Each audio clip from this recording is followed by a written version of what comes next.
Welcome in, ladies and gentlemen. This is the Vol Fanatic Show. As you can tell, we've made some big changes over the week. We're really excited about it. It's been a long week, but a fun one nonetheless. My name's Skylar, Michael, my co-host. How are we doing today, man? We're doing pretty good, man. Laughing a little bit at the beginning because we're still trying to figure this new software out that we're working with this week. Did make some changes. Both of us been putting in a lot of work on this week, trying to get it ready before today. But we're excited to have it going. Excited for some of the next steps that's going to be happening going forward for the Vol Fanatics show. How are you this week, man? Man, well, we're warm. We got power. We had water. I know a lot of folks can't say that right now, but it means a lot that the city that I live in is not a big one at all. But we actually stayed warm and safe, and I hope and pray that everybody stays safe on the roads and whatnot, and had fun though. You know, the snow at this point is kind of annoying. I think everybody agrees on that. We're ready for it to go, but it was kind of beautiful seeing Tennessee 6-7 inches under some white stuff this week. But man, what about you? How was your week? Well, about the same. Enjoyed the snow whenever it first came in. Ready for it to go now. Unlike a lot of people, I did have to go in to work each day. Now I didn't have to actually work every day. Just had to go in to make sure I get paid. But it's not fun having to deliver stuff in that snow. And actually ended up in the ditch one day. Did get myself out. Didn't have to get pulled out. But had a little fun doing that part. But I'm ready for things to get back to normal now. Yeah, that's a little bit of a shot to ego if you have to call somebody to pull you out of the ditch, don't it? Yeah, which has happened before. So hey, it happens to the best of us, man. But before we move forward, because I've got some exciting things that I want to share to everybody. But do you have any shout outs of the week?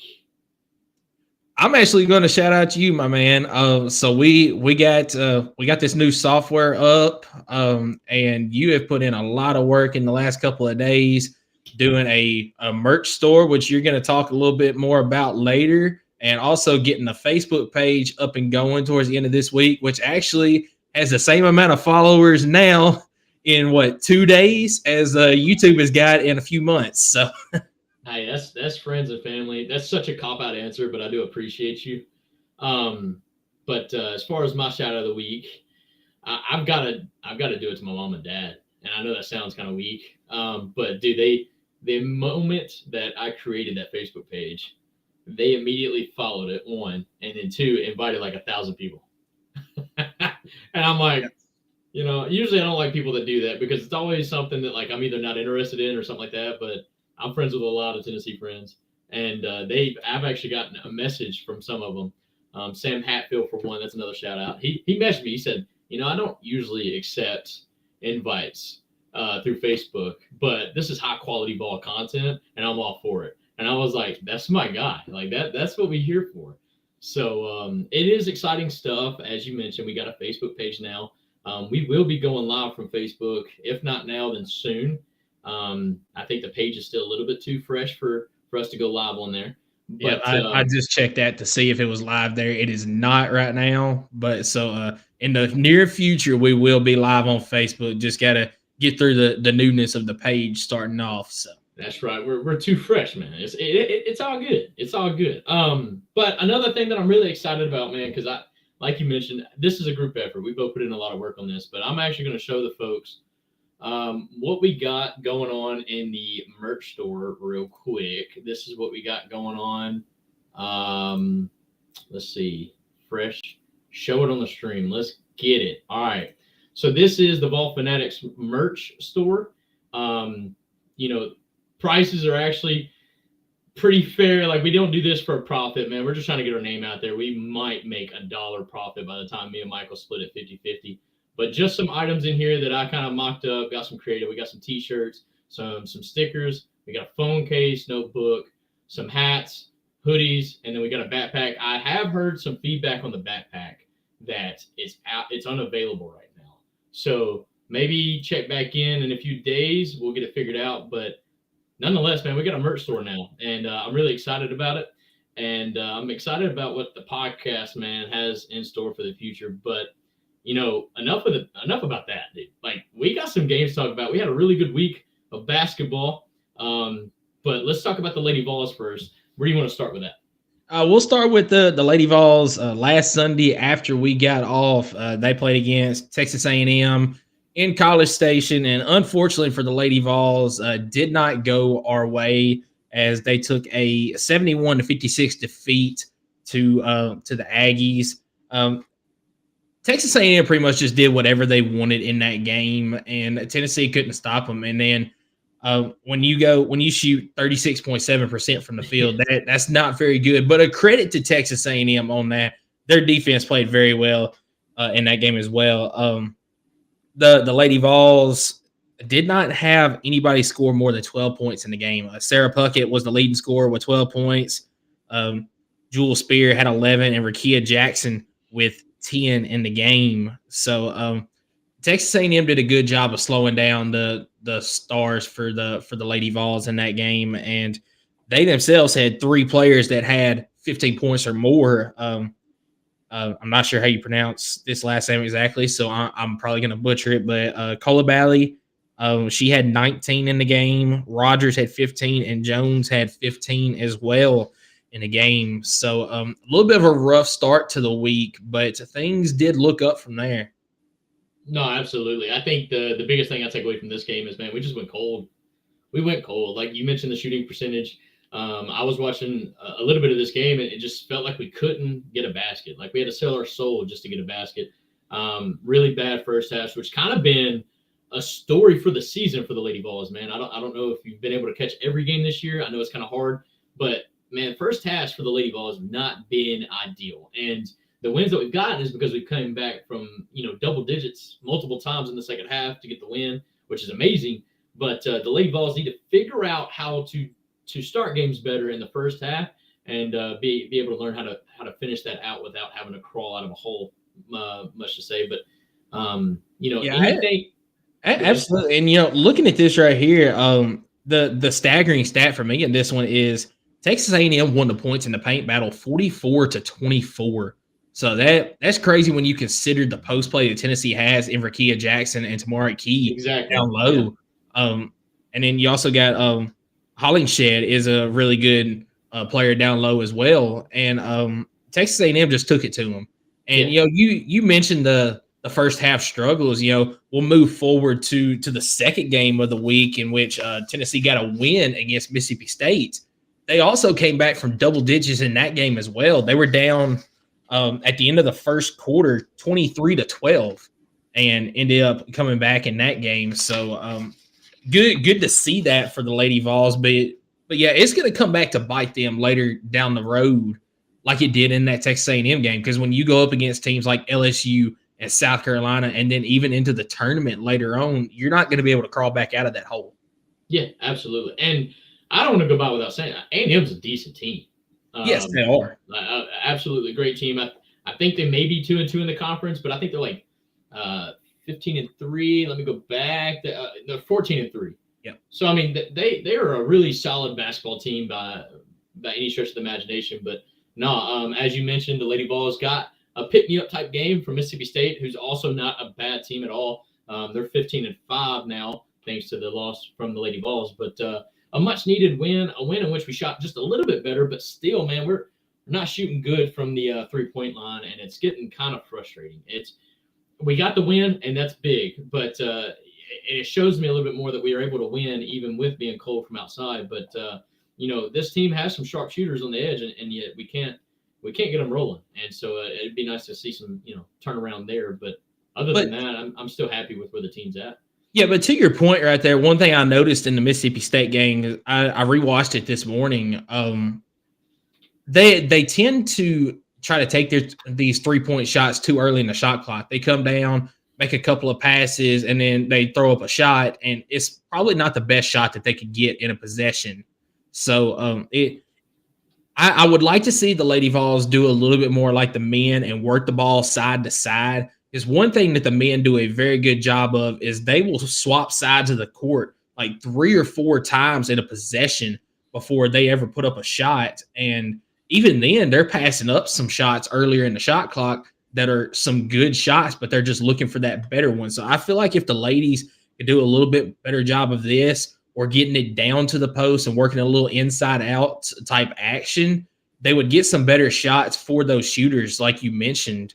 But in this game against Mississippi State, Rakia Jackson had another good night. She had 19.7 boards. Sarah Puckett with 11. Jordan Powell with 11. And then Tamari Key off the bench. Another good night or solid night. 8 points, 3 blocks. And you mentioned it. She is a block machine, man. Don't go inside with her. Every time that she gets in there, she's getting at least one block. And most nights, it's multiple blocks. Whenever they're clean. It's not like it's a missed call or anything. She just absolutely swats it. It's really fun to watch. But what was crazy about me to this game is, man, how much the starters mattered in both of these teams, right? You see the minutes, the production, and then but the key point, literally the key point, is Tamari Key and what Kaya Wynn was able to do off the bench. She actually contributed 13 points for our Volunteers, Lady Vols. That was the story of the game, in my opinion. And we did pretty well from the free throw line at right under 70%. So, got a big win, much needed win, and hopefully carry some momentum. And like you mentioned, it's kind of a bit of a bye week for the Lady Vols this week. Yeah, most importantly, that win was on the road. And we mentioned last week how difficult it is to go on the road and win, especially in the SEC. And the Lady Vols right now are sitting in a 3-way tie for second place right now with LSU and Vanderbilt, and they play Vanderbilt this afternoon. Actually, in the middle of our live, they will start at 3 Eastern, 2 Central. I'll kind of keep you a little bit updated on that. I'll have the game on my phone, just giving a few different score predictions with it. But Lady Vols are sitting in a very good spot right now. And even came back in the SEC. Yeah, only a half game back, and South Carolina is still undefeated. Shocker. With that one. South Carolina is a very good basketball team. Dawn Staley is a very good coach. And she always has a good team out there. And so is LSU though, man. It's crazy how really good. SEC is good in every sport. Don't get me wrong, but we got some pretty stacked teams in the SEC when it comes to lady basketball. And we talked about the men last week a little bit. There's only one team right now on the women's side that has less than 10 wins overall in the season, and that is Kentucky right now, sitting at 8-10 overall. But every other team has at least 10 wins so far, and each team has an SEC win as well. So it's crazy top to bottom how good the Southeastern Conference is in women's basketball as well as men's basketball. Yeah, man, it's very competitive, and we're just right in the middle of it, man. I do want to point out before we get too much deeper into the show, I work in the restoration business, and this week, as you can imagine, with all the freezing, we've been pretty busy. And I don't want to be rude, but there is a chance that I may be getting a phone call for something work related, and I have to take that. That's my job. I'm on call 24/7. So if that does happen, don't worry. Michael is going to run the show for a little while, and I'll go mute. I'll probably even hide myself on the screen and take that phone call, because at the end of the day, I'm here for the community, and that's what we need to do. But just wanted to get that out there, because I just remembered that I could be getting a phone call here pretty soon, and I didn't want to just ghost you guys out and you'll have no idea what happened. But you got any closing remarks this week on the Lady Vol basketball team? I do not. You're looking at going to be a tough game against Vanderbilt, but that is the only game that they will play this week. They do not play again until next Sunday. That'll be against Ole Miss. So that's it on the Lady Vols. Just hope to see a little bit more consistency from them going forward. A little bit better start to a game, so we're not having to come back from these deficits of starting off a game. 100% agree with that. 100% agree with that. I like to see the team contributing together. You're not seeing a heavyweight one player carrying the team type deal, because Rakia Jackson is kind of that player, let's be honest. But you're seeing some other key contributors to the team help out on offense and playing decent defense at the same time. So 100% agree with you. And with that being said, let's turn it on over to the men's basketball team. And what a week, my God. Man. When you take down Florida and Alabama in the same week and do it by an average margin of 20 points, Man, sign me up, dog. Yeah, this has been a very good week for Tennessee men's basketball. As on Wednesday night, you get an 85-66 victory in the Food City Center up in Knoxville. Dalton Connect, man, 39 points. He wanted 40 so bad. he did. He was out there. They gave him the ball and just cleared the floor. They were like, "All right, take it, man." Rick Barnes calls a timeout and takes him out, and he kind of slams the ball on the floor. He wanted 40 so bad, but impressive night. And the most impressive part was how well he shot from the field. He was 13 of 23 overall from the field, and then 9 of 9 from the free throw line. But the craziest thing of all, he was 4 of 4 starting off the game from the 3-point line. Now he forced 2 in the second half. He was trying to get 40. He did it. He was. So he ended up 4 of 6. But man, impressive night overall. And then Jonas Adu, a really good performance as well. He had 19 points and 9 rebounds. He actually was listed to have a double-double in the game, and they took away one of his rebounds and gave it to somebody else. So he had 9 rebounds in the game. But they did a very good job of holding Florida and just playing more physical. Florida tried to be physical with Tennessee in the game, and Tennessee just said, nope, this is not happening, and just threw it right back at them. That's right. A little bit of breaking news from the Ohio podcast on YouTube. Top 5 Iowa drops to the Lady Buckeyes in overtime, 100-92. That's a massive win for the Lady Buckeyes. And Iowa, man, they got that lady on her team. I can't remember her name right now. Caitlin Clark. Yeah, dude, she's good. I can't believe they lost it. But, man, what a win for the Lady Buckeyes. And what's up, Ohio podcast? I appreciate you guys tuning in. Got some exciting news coming up with them as well. We'll probably talk about that more in a couple weeks.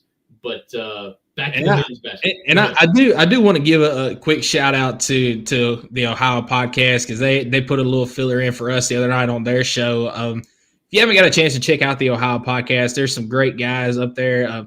Eric Boggs is the main guy up there. He's put in a lot of work trying to get this whole thing together that we are teasing to you guys. And we're not going to put out a whole lot of information right now, and haven't talked to him yet, but I'm going to throw it out since he's watching. Once things are live, might have Eric on the show with us to kind of explain a little bit about what all is going to be going on with this new thing that we've got going on. So appreciate you tuning in, Eric. Yeah, man, it's growth, man. That's why we're here, and looking forward to it. But let's get back to men's basketball. And absolutely. Florida, Dalton Connect. Jonas Adu, though, let's not undermine what that guy is doing for our offense and allowing guys like Ziegler and Dalton Connect and Vescovy when he's getting hot. What that opens up, and you got a guy in the middle that can just score at will from mid-range and at the basket. You asked me at the very beginning of the season who I thought that key player is outside of Dalton Connect, and I gotta say it, man. I think I hit it right on the nail of the head. Jonas Adu has been probably the second most consistent player on Tennessee's basketball team, and when he goes, we all go. Oh yeah, absolutely. And, we've seen a couple of games this year where he hasn't really shown up, and that's whenever Tennessee has not done so well. The one concern I have, it's that time. Okay. 1 second, guys. All right. Well, the one concern that I have going forward with Tennessee is they need a little bit more help from some of the other post players. Tobe Awaka in this game played 17 minutes, and he contributed well on the boards. He had 8 rebounds in the game, but he's only putting in 2 points, 4 points every once in a while, not getting a whole lot of points out there. And then he had 4 personal fouls in the game. We did like to see JP Estrella get in there, and he had 7 points in the game. He put in some pretty good minutes, but we need a little bit more consistency from the other post players going forward in this one. Ohio podcast, we'll be glad to have you on. We'll talk about it a little bit more once we get closer to April. That's whenever we're looking to go live with this new thing that we've got. But looking ahead, we had the game yesterday between Alabama and Tennessee, and man, it was start to finish. Tennessee dominated this game. 91-71 was the final in this game. The big stat that stands out to me was Alabama is shooting, I believe, 40% on the year or more from the 3-point line. I'll pull that stat up real quick, but Tennessee held Alabama to 19% from the 3-point line yesterday, 4 of 21. So that was huge for the Vols yesterday. Had another big game from Dalton Connect, even though he did not shoot well from the field. He was 8 of 20 and 1 of 6 from the 3-point line. He still had 25 points, and that was in part by shooting 8 of 8 from the free throw line. So good night from him. Also, Jonas Adu with another 19-point effort in the game. So you get a good game from both of those. And then Jordan Gainey showed up yesterday and had a fantastic effort as well. 15 points, and he was 3 of 5 from the 3-point line, as well as 4 of 4 from the foul line. So fantastic effort overall. You also had Santiago Vescovi with 10 points, and then Jemai Meshack chipped in another 8. And you held Mark Sears to 22 points. And when I say held and then I say 22, you're like, well, he still had a heck of a night, but he's also the SEC's leading scorer. So it was pretty crazy to see that he only had 22 points, and he was the only Alabama player yesterday in double figures. So impressive overall. So let's see, 3-point percentage. Alabama's shooting just shy of 40% on the year, 38.9% from the foul line on the year overall. So Tennessee, like I said, held them to 19%. That was very impressive. And then the turnover numbers, Alabama had 22 turnovers yesterday, and Tennessee had 23 points scored off of those turnovers. So that was a big, big difference in that game. And Alabama's got it rough right now overall. You had Nick Saban retire, and then they got all this snow like we got. Then you have a bunch of guys enter the transfer portal, and Tennessee beat you by 20 in basketball. So Skylar and I were joking around and saying, it's Armageddon right now in Alabama. So no, I hope that I do see Alabama get some good news coming in, but not too good because we're Tennessee. We want to see all the other teams kind of go down a little bit in Tennessee to come up. But Tennessee only has one game this week, and that will be next Saturday. They travel to Nashville to play against Vanderbilt. I will actually be there at that game. So it's going to be a quiet week this week for Tennessee basketball, both men's and women's. But let's take a look at the SEC standings overall. We'll look at the men's first, since we were just talking about the men, and then we'll swap back over to the women and do a little talk on them.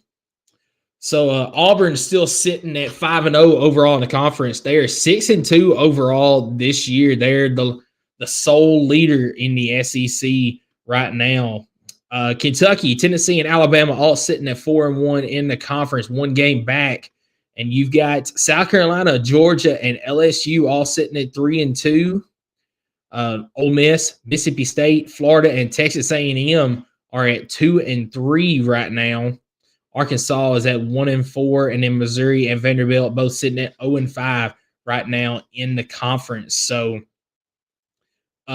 just like the women, the men have 12 of their 14 teams have at least 10 wins overall. The only two teams that don't, Missouri and Vanderbilt. Missouri right there hovering close to the 500 mark at 8-10. Vanderbilt's having a rough go of it right now. But Auburn very much looking like the team to beat right now in the conference. Kentucky had a good day yesterday. They just picked up a guy, can't remember how you say his name. Ivisic, I think is how you say his name. He was just cleared to play yesterday and had a pretty decent game overall. Let me pull up the box score for that one. It was a 105-96 win for Kentucky over Georgia. Pull up the box score. Yeah, he had 13 points in 16 minutes played. So pretty good effort overall for him as well. And glad to have you back now, Skylar. Yeah, man. Sorry about that. I just had a feeling. I had a feeling it was coming up. That's why I did the shout out. Yeah, man. But all taken care of. I got an appointment tomorrow at 10 o'clock in the morning, so we got that set up for them. But yeah, we're back, and I'm trying to follow along with where you're at so that I don't just come in and interrupt everything. Yeah, I was just looking at the SEC standings overall for men's basketball, and we were talking about the women a minute ago. The men have 12 of the 14 teams in the conference have at least 10 wins overall as well. So I mean, it's impressive on both sides, and you've got a lot of teams that are going to be battling for position going later this year. Auburn is the only team right now sitting undefeated in the conference. You got a three-way tie for second right now, a three-way tie for that would be fifth, and then a four-way tie for eighth right now. So it's a lot of good basketball left to play this year. Did you by chance tell the folks how there is a three-way tie for second place? Have we talked about that yet? Because I would love to talk about it. Oh yeah, we can talk about it a little bit more. I talked a little bit about the absolute blowout that Tennessee had over Alabama yesterday. Dude, Roll tried, but didn't happen. All right, look, Tennessee just absolutely walloped Alabama. All right, and the final score is honestly not indicative of what the game actually was. Like, I think Bama scored like 11 points in the final minute. Was insane, but Tennessee gets a massive win over Bama. It felt so good to do that. 91-71, man. What are your first initial reaction? We beat Bama, right? But more in depth, Dog Connect, Jonas Adu, Vescovy kind of found a way. I mean, he found his way a little bit, but Jordan Gainey yesterday. 100%. Jordan Gainey had a baller of a game. You're absolutely right.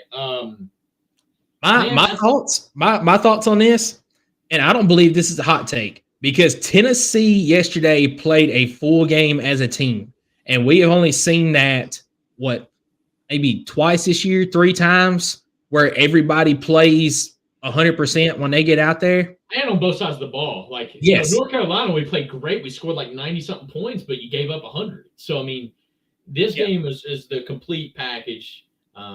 Kind of fell off defensively there at the end, but you were up by 20, 25 points. It's kind of hard to stay focused. But yeah, so I don't believe this is a hot take what I'm about to say. Tennessee, when they play like they did yesterday, they are a Final Four team. They will make a Final Four if they play like they did yesterday for the rest of the year. Now, is that going to be completely possible? No, you're going to have some off nights.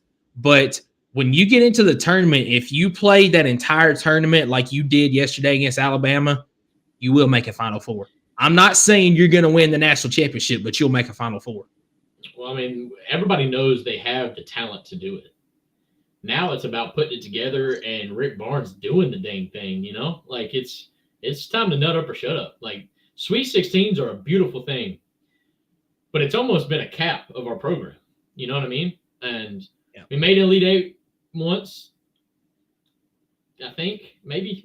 Yeah, it was a while ago. Whenever Bruce Pearl was still here, that was a JP Prince was on the team. I don't know if you remember. It was a long time ago, and our program has never been to the Final Four. Never, ever. So, as much as I want to say, I think you're right. And I was sitting here doubting. We had a top 5 ranking last week, and I'm sitting there like, are we really deserving of that? And I knew we were good. And I know we've had a tough schedule, but I've just had my doubts. Well, watching us play against Florida and then Bama back to back, and just absolutely, it's clear that we're top of the league. And when you're top of the SEC, in my mind, you're immediately slotted as top 5 in the country. So I think it's well deserved. I think we got to keep it rolling. Like we don't need to get cold. Like we need to keep it going. If somebody does struggle to find the basket, then we need to work together to get somebody else the ball that is warming up. But no, man, I just loved how feisty our defense was. I mean, getting steals all around. Adu popping off in the middle. Dalton Connect does his thing. Vescovy, Gainey, just everybody. And I didn't even mention Ziegler. So I mean, it's just that I think you're spot on. Total team win. Kind of a humiliating win for Alabama. We're going to talk about it. Not to like kick a dead horse, but they are having a rough stretch. Nick Saban retires. Alabama freezes over. and they had one transfer portal and decommits like crazy, man. I think they're up to like 25 now between the two. And then you lose to Tennessee, and we get the Blair Dixieland Delight in the gymnasium. It's a song about Tennessee, guys. It is. But God, that's a tough stretch for Bama fans, and I honestly don't feel sorry. It is what it is. So, well, all right. So we talked about Rick Barnes earlier. I just want to bring this up real quick. Have this quick conversation. What's up? Tennessee has had a lot of success, especially in the regular season under Rick Barnes. And I'll even add in the SEC tournament because even though they've only won it one time, how many times have they made the SEC final with him? Like 3, 4, something like that? Semifinal several times, yeah. But then you get to the tournament, and it's either the second round of 32. or the Sweet 16. So what is your measure of success for Tennessee this year? How far do they have to get into the tournament this year for you to consider this year a successful year or a failure? It's got to be Elite Eight. I agree. This year, last year I was satisfied with Sweet 16. This year, I'm not going to be satisfied with that. Yeah, it's got to be Elite Eight. You've got something on your offense that you haven't had, and that's a guy that is just a complete player. I mean, we're talking about Dalton Connect, who's dropping 30 points a game, and he's a 100% free throw shooter. As a defense, you can't do anything about that. Late in the game, you can't foul him because that's free 2 points. Hey, thank you very much. It's just you've got that complete player, and then you've got the dynamics between Jonas Adu, Triple J when he's kind of in a slump right now, but he'll make his way back. Ziegler's a dog, and he will play dirty if he has to. And if Vescovy's kind of turning the tide a little bit, no pun intended. Vescovy is taking what the defense gives him, whether that be feeding it to Adu or taking his shot. He's a little bit hesitant, and I think that's just because he's had a poor start to the season. Yeah, but he hit a pump fake, step side, fade back 3-point, whatever you want to call it, yesterday, and I was like, sheesh, that's vintage Vescovy right there. Yeah, and hopefully that unlocks a little bit more of what he's capable of to just add a little bit more firepower to our offense, man. It's crazy. Any given game against any given opponent, I feel like our offense, if we're hitting and we're striding, we can score 90 points. Oh, yeah, absolutely. It kind of reminds you of the way the offense was back when Grant Williams and Admiral Schofield were there, because there was a bunch of times where Tennessee would put up 80, 90, 100 points against SEC teams while holding them to, 50, 60, 70 points, something like that. But the reason I brought that question up is, I mentioned that this is a Final Four team if they play like they did yesterday, but if they don't make a Final Four, I'm not going to consider it a failure because Tennessee has never been to a Final Four. I think Final Four, like that harsh of expectation, is impossible on any team when the tournament starts with 64 teams. True, it's not like the playoff where now you've got 12 people. It's not like It's not like Georgia saying, "Oh, if we don't make the championship, it's a bust year." Well, I mean, you're going to make the playoff because you're in a weaker division. Tennessee's been struggling up until late, and let's be honest, Bama's been on the way down. They played great this year, and they got the win over Georgia, which is massive. But I still don't think they were the better program at that moment. And so, I mean, those expectations are a little bit more understandable. But in a basketball tournament, when you got 64 teams, and just as much as I do, it's kind of like baseball, man. Bats could just be hitting. Oh, yeah. You could just be, getting hot at the right time. And at that point, the odds are just insanely difficult to overcome to make it to a Final Four. But that's why I kind of resort back to Elite Eight because one, that's something that I think Tennessee's only done like They've only made the Elite Eight once in their that's what I thought. I thought it program was history. once. Yeah. So if we make the Elite Eight, that's making history in my book, and that's somewhat living up to the potential of this team. Obviously, if you make the Elite Eight and you don't advance on, especially if it's kind of like last year and you upset a team to get you to the Elite Eight or Sweet 16, and then you lose in the Sweet 16 to a team that you thought is lesser. That's always a sour taste in the mouth, and in the tournament, that's very possible. But at the end of the day, I mean, if you make it the Elite Eight, it doesn't matter who you're playing. It still means as much as if you were playing, the number one seed to get there. So, Elite Eight. That was a very long answer, but I think that's the only right answer. I'm with you. It's Elite Eight or bust for me. You're too good of a team this year to lose in the Sweet 16, but I believe that you should make the Elite Eight. Let's take this a step further. Okay. If Rick Barnes and this Tennessee team don't make the Elite Eight, then what? I mean, just try again next year.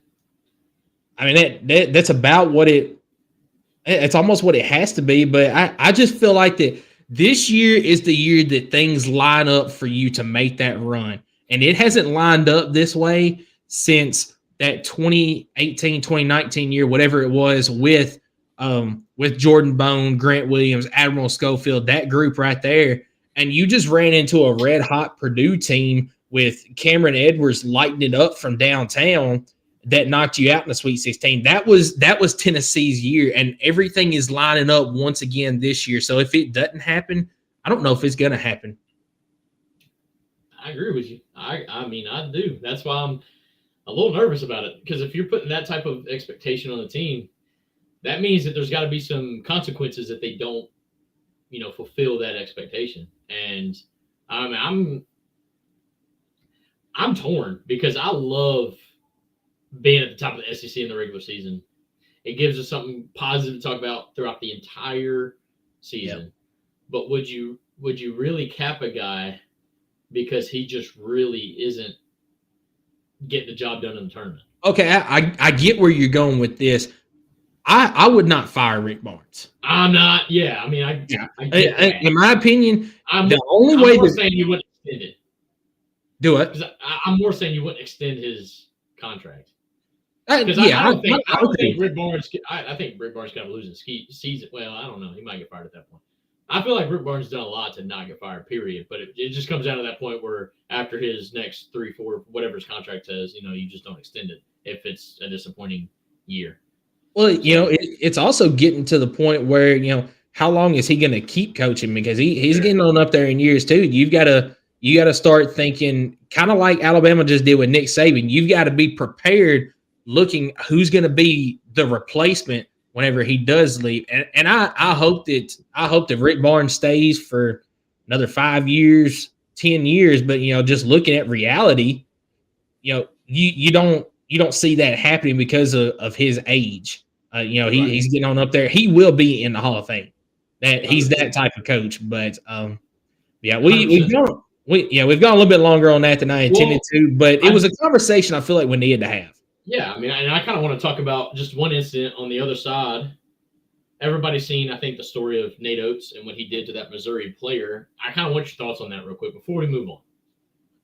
Okay, so if people don't know, I don't have the video to show it to you guys. I apologize. But basically, it was coming to a timeout or something like that. Missouri player is basically standing in Alabama's huddle, side court, and Nate Oates pushes him.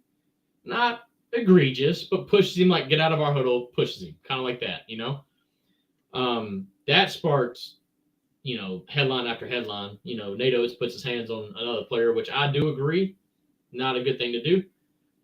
However, there's some people saying that, that player shouldn't even been in Alabama's huddle to begin with. So are you really going to come out and fine or suspend Nate Oates for what he did? Now, Greg Sankey reprimanded Nate Oates immediately, but I just kind of wanted to know, if you were put in that situation, would you do anything different? Or, I know hindsight's always 20/20, but So, it's never a good thing to see a coach put his hands on a player, especially an opposing team's player.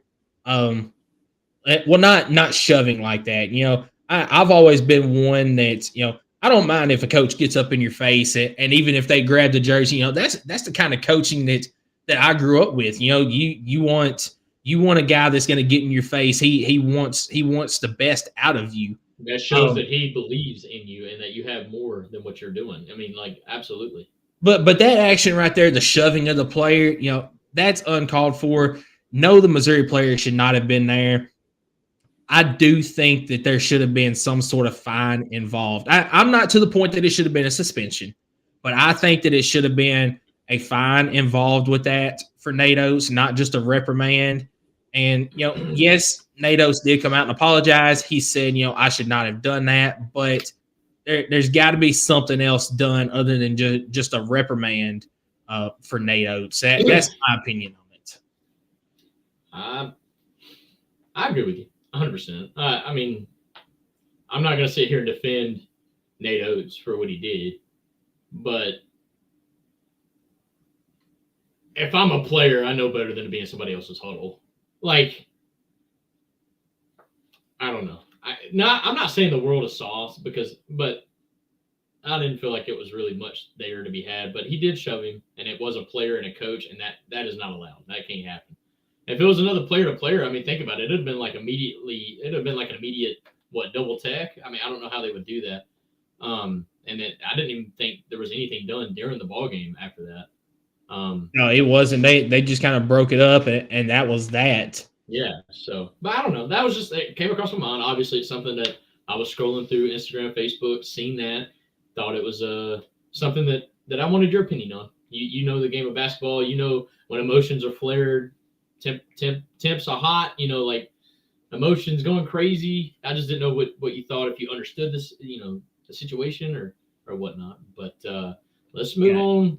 Let's move on, man. I guess what we need to talk about now is the portal and some recruiting updates. And if you don't mind, we got some breaking news about an hour before our stream today that Tennessee officially lands 5-star transfer offensive tackle Zaylen Hurd from LSU.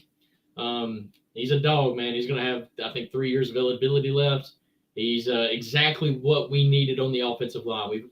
You mentioned it. I think a week or two ago. I'm like, hey, where do we need to improve the most? And you were like, offensive line is a bit of a struggle. And I kind of didn't see that at first because I'm like, man, what are you talking about? We got all these guys coming back. But then you see guys like Gerald Mincy hit the portal and leave. And Zaylen Hurd is the perfect guy to come in.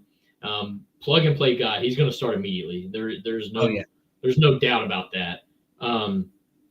But as happy as we were about that, literally within 20 minutes of that, we had Stanford defensive lineman Jackson Moy. Thank you. From obviously Stanford, as I mentioned, he just committed to Tennessee. I believe he has 2 years of eligibility left. 2 commits within 30 minutes today. It's getting hot, and I'm gonna throw out a teaser. Could we be getting another one tomorrow? Yep, absolutely. Could be getting George McIntyre, 5-star quarterback in the class of 2024. He makes his decision tomorrow. And as Skylar's got it pulled up right there, he was at the game with Josh Heupel yesterday. Hey, shout out to Tennessee Topic on this one. Follow him on Instagram. He's a great kid. He covers the sport very well. He covers the recruiters better than anyone, really. But yeah, I snatched this from his Instagram page. He was in town this weekend, and he's announcing tomorrow. I mean, look, let's be honest here. Nico, 5-star quarterback, 2023. Jake Merklinger, 4-star quarterback, 2024. And now you're about to tell me we're about to hopefully land 5-star 2025 quarterback George McIntyre. Tell me that coach isn't a quarterback's coach. Oh yeah, absolutely. He's a quarterback's coach. Let me bring up something that I know Tennessee fans are going to be bringing up. Where do you find the time for, or where do you find the snaps for these players? And I've got an answer, but I also want to hear what you have to say. Oh, this is easy. Exactly. Yeah, I think it's easy as well. All right. So, one, you got to remember, Jake Merklinger is coming in as a true freshman. I think he's just now on campus. He just played in the Polynesian Bowl. Did a great job. He's coming in knowing that he's the number 2 guy. And let's be honest, in old school football, that was almost as good as being a starter as a freshman. Absolutely. So you got 2 guys that are basically winning, right? You got Nico, who knows he's the guy. You got Jake coming in as a 4-star. He knows that let's be honest, he's a play away. He's a play away from being the guy immediately coming in as a freshman. Then you got George McIntyre, who's the in-state kid, the 5-star. He's going to come in, and he's probably being sold, hey, man, you're going to be able to compete by year 2. So what we're going to do is we're going to redshirt you first year, if at all possible. If an injury happens, and an injury happens, but you're going to redshirt the first year for George's year, or George McIntyre's year. And then he's still got 2 years after Jake, after everybody graduates. It's so easy to get, that's not even an issue. And what people fail to understand is we need that.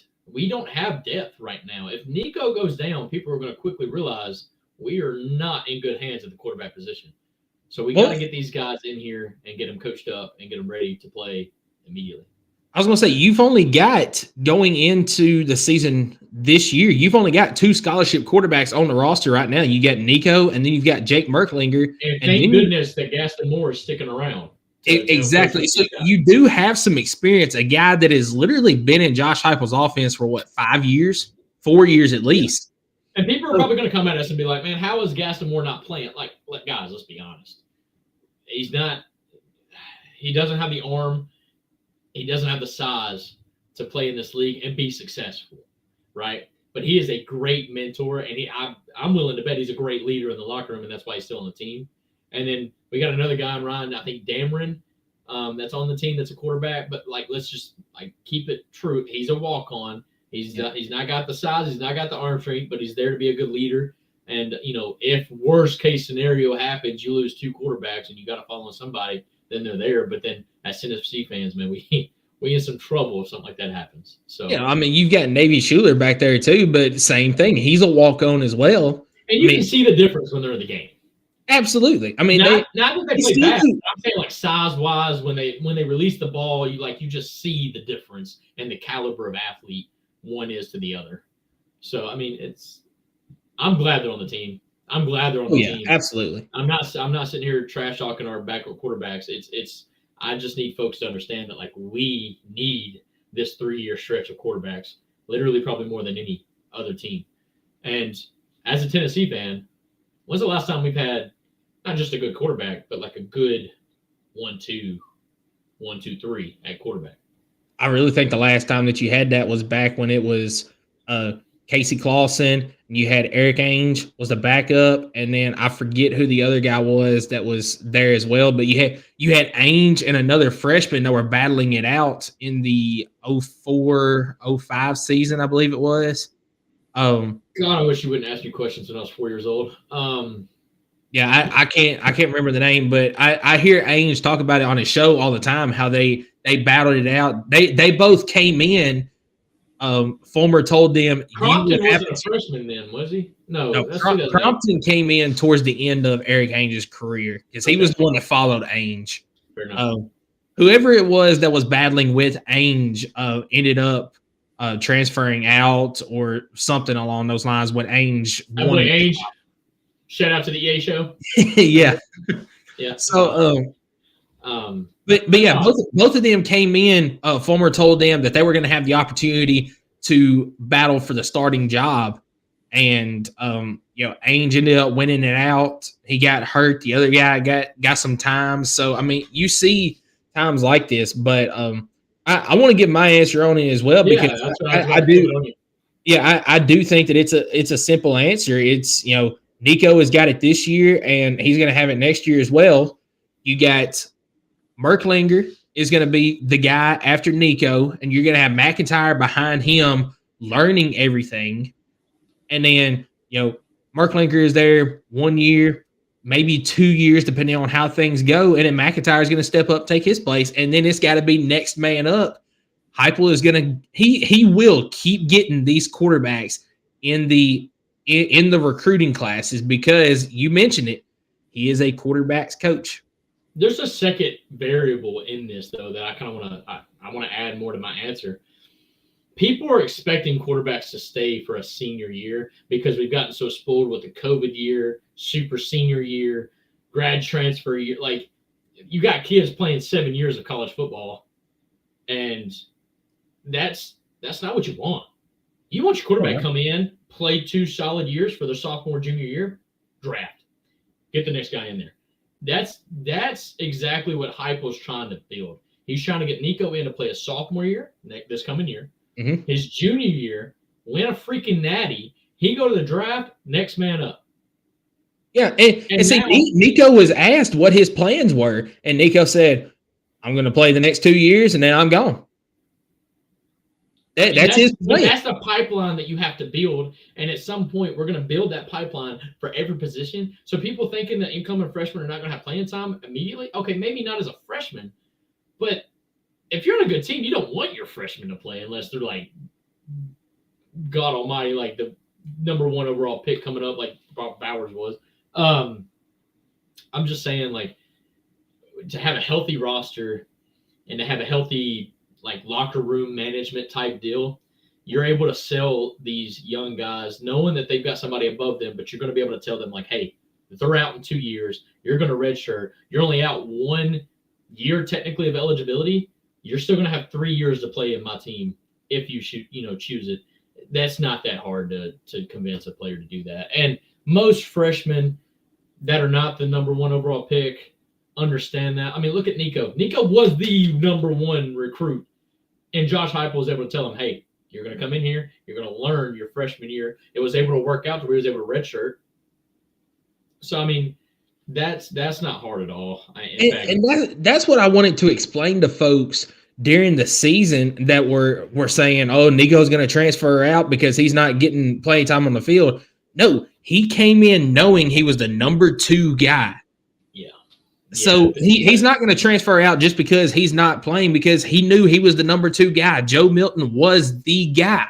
Bunch of casuals.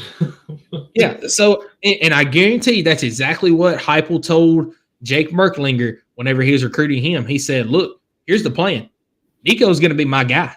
You're going to get a chance to compete. I'm not going to tell you that you're not going to start, but Nico's my guy. You're going to learn behind him. And as long as you're okay with that, then we're ready to have you up here, because after Nico, it's you. Yep, absolutely. And as long as you're transparent with recruits like that, then that's great, because I want to go back to some dark days of Tennessee whenever Bush Jones was here. Bush Jones just told every recruit, hey, you're my guy, man. This is you. And that was a problem with, I'll just throw up 2 players, Jalen Hurd and Alvin Kamara. Especially Kamara. Kamara was told that he was going to be the guy, and then Bush Jones just kept trying to give the ball to Jalen Hurd, wasn't giving Kamara the carries that he probably should have gotten. Now, there was a way you could have given both players enough carries, but Bush Jones was dead set, I'm going to run the spread offense instead of doing what he should have done and have the 1-2 combo of Hurd, the power runner, and Kamara, the speed guy. But, that's a totally different topic. But as long as you're transparent with a recruit and tell them what's going to happen and not tell them what they want to hear, then I mean, you're going to have success on the recruiting trail. And right now we're seeing that. It's a fine line. Like, you got to give them that promise. Cause I mean, obviously kids are coming out of high school wanting to play immediately, which is, I mean, if I was a player, I'd want to do the same thing. But as long as you're honest about it and saying let's to George McIntyre, I don't know what's being said behind closed doors, but it's probably along the lines of, hey, you come in, you redshirt, and you learn. You got 2 guys above you. We're going to be fine as far as depth goes. You're going to come in and learn. By the time your first year of eligibility that we use, you're going to be our number 2 guy. And you're a play at the very least. Yeah, and you're going to be a play away from being a starter, and you haven't even touched the practice field yet. Yep. You go out there and you ball out in spring and fall camp, you might have a starting job. Now, yes, if he were to beat out Jake, then yes, we may have a situation where a quarterback hits the transfer portal. But that is a better situation than Jake winning out the job and George McIntyre hitting the portal, because now you lose. You know what I mean? Like, you lose a little bit more of, I guess, eligibility years. You have to really work on the next year's recruiting at that point. So no, it's healthy. It's healthy right now at the quarterback position. I think we're really healthy right now at the wide receiver position. In fact, let's just go ahead and talk about it, man. Let's talk about the recruiting rankings, the transfer portal. We took a hit, man. We absolutely took a hit, but we've done some good things, and I kind of just want to talk about it. So obviously at the top, you've got Jackson, you got Zalance, Hurd, you got Brandon. I'm sorry.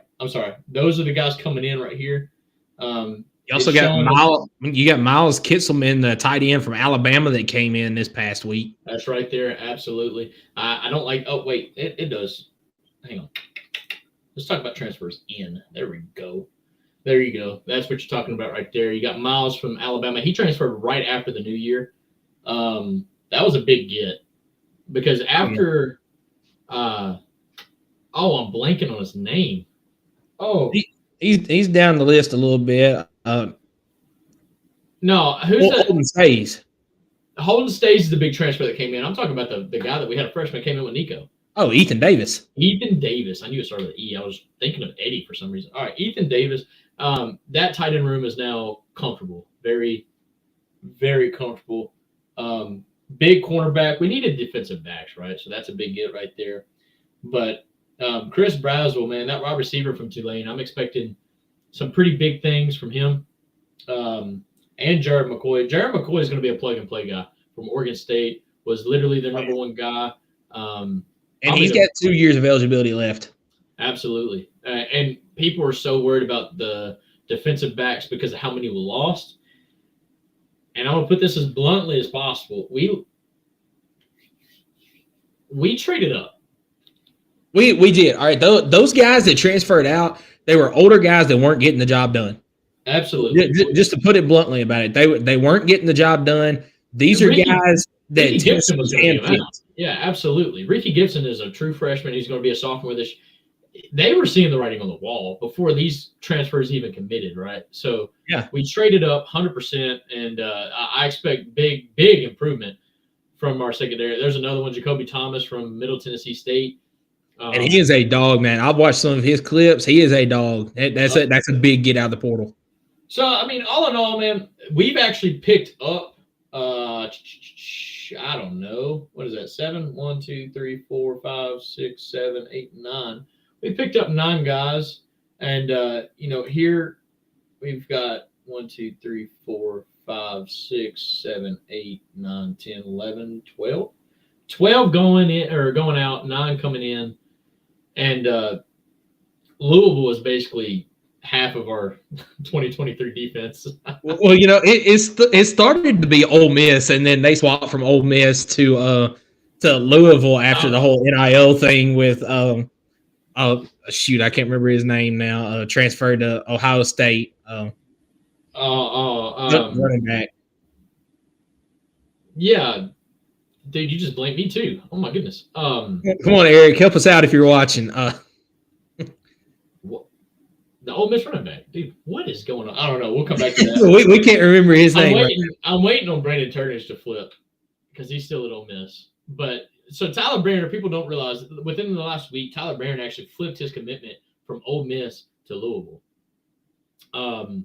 You got Tamarion McDonald going to Louisville. You got Wesley Walker going to Louisville. I think that's it. I think it's only 3 at the moment.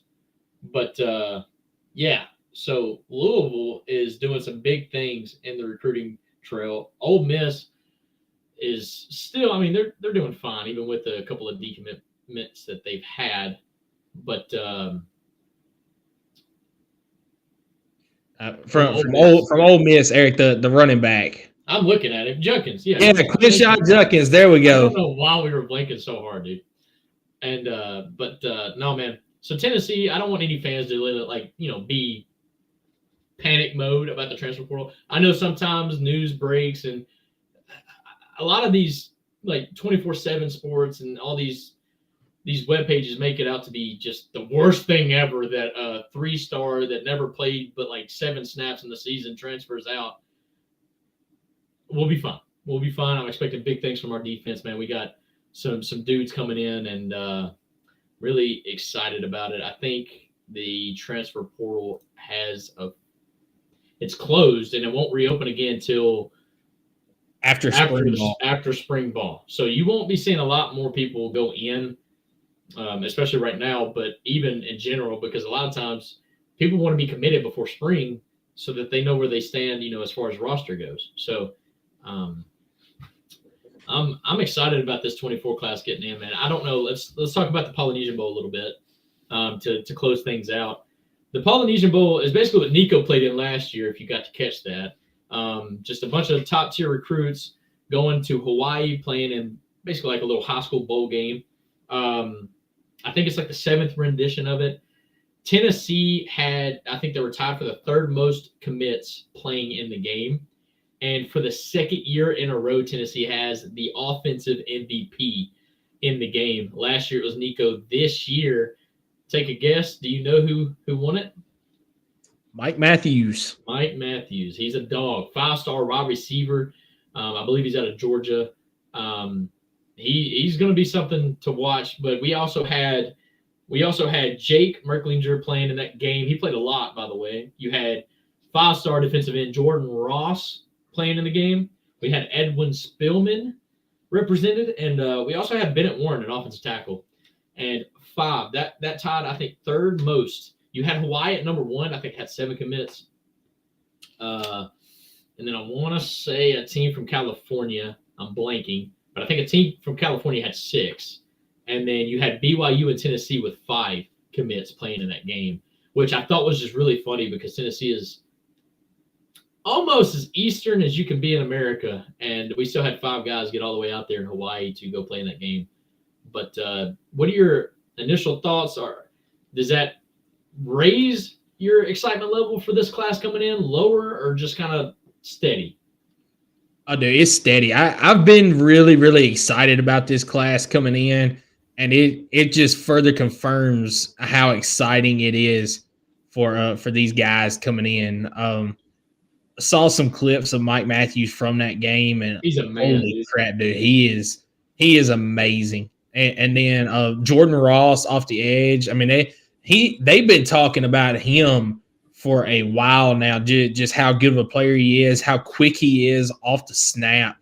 Dude, it's got me excited. And he was kind of underscouted or underrated. Oh, yeah. Yeah. Like, he committed to Tennessee as like a 4-star, and he still may even be a 4-star, but like everybody is scouting him as if he was a 5-star. I mean, everybody wants Jordan Ross. And so it was a big deal to lock him down early in his recruitment and get him to sign that national letter of intent. So he'll be here if he's not here already. Dude, it's crazy. Winter workouts is underway. Spring ball, believe it or not, is right around the corner, about 2 months away, and 2.5 months away maybe. And we're pretty excited about what's coming up. But, man, that about does it for the show today. Do you have anything you want to close out with? Just want to talk for just a minute about some of the guys that have left Alabama this past week. Yes. Because I don't really want to be rude about it because I feel like, so we talked a little bit about Kalen DeBoer last week. I feel like that's a great hire for them, but I wonder if it's some of the things maybe that he's saying to the guys in the press conference, or not press conference, in their team meetings and stuff that they don't like, or if it's just, these guys are transferring out. They came to play for Nick Saban, so now they're out because he's not there. Not exactly sure what it is, but I mean, you've got to pull it up right there. Caden Proctor, that is a big one that is leaving. He's heading to Iowa.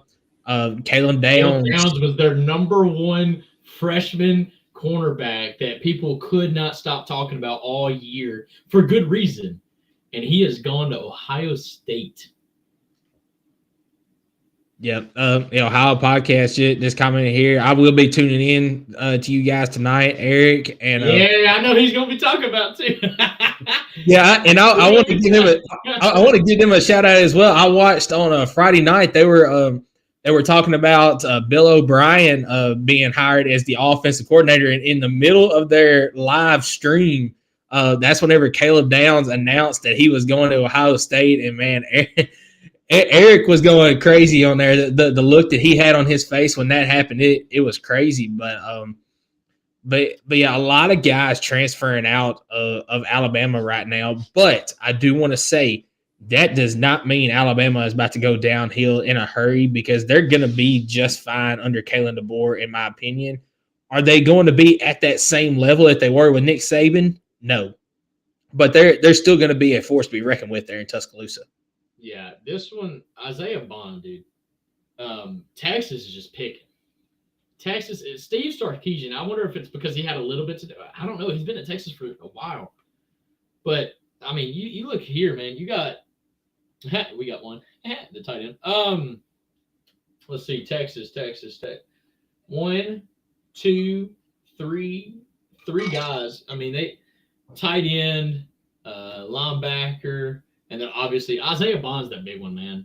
Isaiah Bond's been there, I think he's been at Alabama 2-3 years. Something like that. It's crazy to see just because a guy retires and he's still there. Like, it's not like it's not like he's gone, like he's being a mentor there to the new head coach that I'm blanking on again. Man, I'm struggling today. Kalen DeBoer. Thank you, Kalen DeBoer. But like, you still see all these guys just dipping. Like, that's the new normal, I guess. I don't know, man, but like, this is so many to even count, and this is all this year. Like, this is not. I mean, this is. Let's see, 1, 2, 3, 4, 5, 6, 7, 8, 9, 10, 11, 12, 13, 14, 15, 16, 17, 18, 19, 20, 21, 22, 23, 24, 25, 26, 27, 28, 29. 29 guys. 29, dude. I think somebody pulled up that if somebody were to just take this class and make it their recruiting class, it would be top 5 in the nation. That's what they just lost. They just lost a whole like top 5, top 3 type recruiting class. That's, you hate to see it. Not really. As a Tennessee fan, we'd love to see it. I was waiting on you to fire on that one. No, man, but it's not all terrible. Alabama's bringing in some guys from Washington that Kalen DeBoer actually recruited himself. So he's got some good guys coming in. Kalen DeBoer is bringing most of his staff down there too. Yeah, I mean, look at that. Top 2 guys from Washington. So, I mean, it's not all bad. It's just, obviously, it seems, oh, wow. Okay, maybe it is. 1, 2, 3, 4, 5. You're losing 26. You're bringing in 5. I've got it on good authority that he is not done. He's going to be picking up some guys after spring 100%. But, yeah, Alabama is going through a stretch that they're not familiar with. This is something that they haven't had to worry about in quite some time. But, hey, reach out to an Alabama fans. Yeah, my mom did send me a picture earlier this week and said Gary Danielson has entered the transfer portal. So he's looking for a new team as well. So I seen the realtor that was also a referee during the Tennessee game. Yeah, he was in the transfer portal. Yeah, so, absolutely. But so a lot of jokes being made right now, but yeah, it's all fun. And little score update midway through the first quarter, Tennessee Lady Vols are up 12-6 on Vanderbilt. So that better be a win. That better be a win. I hope everybody's watching at this point. We're sorry that we kind of went into it, but before we head off, dude, we got some big things coming. I'm hoping to be live on multiple platforms coming next week. We'll just have to see. But be on the lookout for us here on YouTube, obviously, also on Facebook. And just one last little shout out to the merch store. This is something that I'm pretty proud of. And if you guys don't mind to help us out and maybe get our word out, buy a t-shirt. I mean, they're not super expensive, just $20. And I don't know, maybe a hat. These hats are pretty nice, but anything you guys need, if y'all dig the show, if y'all want to support us, we appreciate you. Give us a follow, a subscribe, whichever you're listening on. I know we may still be uploading the shows to Spotify and Apple Podcasts still, so just stay tuned. We got a lot of things coming up. We're changing rapidly, but we're growing, and that's what it's all about. Yep, absolutely. A lot of big stuff coming up soon. Like Skylar said, just give us a subscribe and give us a like as well. If you like the content that we're giving you, it really helps us out. And if you don't have anything else, Skylar, we will see you guys next week. Go Big Orange. Go Big Orange.